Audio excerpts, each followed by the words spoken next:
The U.S. President Donald Trump has warned Iran of consequences if not making a deal. And this is ahead of a second round of talks scheduled in Geneva. Aboard Air Force One en route to Washington, Trump said he would be involved in these negotiations indirectly.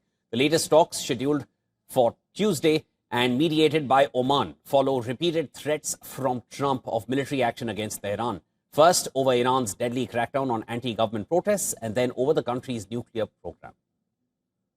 I'll be involved in those talks indirectly, and they'll be very important. We'll see what can happen. It's been typically, Iran's a very tough negotiator. They're good negotiators, or bad negotiators. I would say they're bad negotiators, because we could have had a deal instead of sending the B-2s in to knock out their nuclear potential, and we had to send the B-2s. I hope they're going to be more reasonable.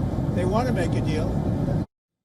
Iran's foreign ministry said on Monday that the U.S. position on Tehran's nuclear program has moved towards a more realistic one. A previous attempt at negotiations collapsed when Israel launched surprise strikes on Iran, beginning a 12-day war that Washington joined to bomb Iranian nuclear sites. Iran's foreign minister Abbas Araghchi met with his Omani counterpart in Geneva a day ahead of the talks. This while state media reported that the Islamic Revolutionary Guard Corps have begun a series of military exercises in the Strait of Hormuz. The broadcaster said the war games, the duration of which is not specified, aim to prepare the guards for potential security and military threats in the strait. This follows U.S. deployment of large naval forces in the area.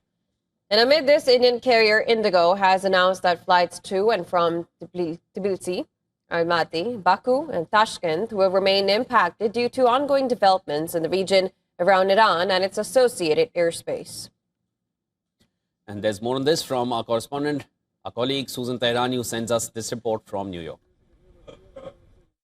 All eyes are on U.S.-Iran nuclear talks set for Tuesday in Geneva, but diplomacy is unfolding under clear military pressure. Just ahead of these negotiations, the U.S. Air Force deployed 18 F-35A stealth fighters to bases in the Middle East, a clear and visible show of deterrence as tensions rise. Meanwhile, Senator Lindsey Graham, speaking from Israel, has warned against trusting Iran's leadership and stressed that military options must remain on the table if diplomacy fails, calling for regime change in Iran. So what to expect? A high-stakes test of leverage diplomacy backed by force, where the question isn't just whether there is a deal or not, but whether either side is willing to bend before tensions escalate further. Susan Tehrani reporting from New York for WION World is One.